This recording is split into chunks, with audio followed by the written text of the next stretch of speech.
விருது விழாவுக்கு மாசாக வந்த நடிகை பிரக்யா நாக்டா. அனைவருக்கும் வணக்கம். விருது விழாவுக்கு மாசாக வந்த நடிகை பிரக்யா நாக்டாவின் புகைப்படங்கள் தற்போது செம வைரலாக பரவி வருகிறது.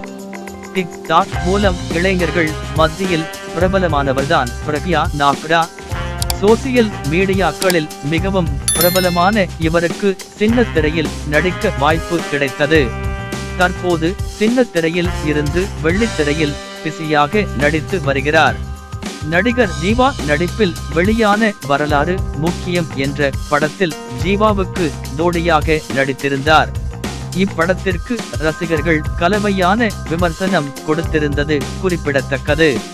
சோசியல் மீடியாவில் ஆக்டிவாக இருந்து வரும் பிரக்யா நாக்டா துபாயில் நடந்த டைமா விருது விழாவில் உச்சகட்ட கவர்ச்சியான உடையில் கலந்து கொண்டிருக்கும் புகைப்படங்கள் வெளியாகி வைரலாகி வருகின்றன. மீண்டும் மற்றொரு வீடியோவில் சந்திக்கலாம்.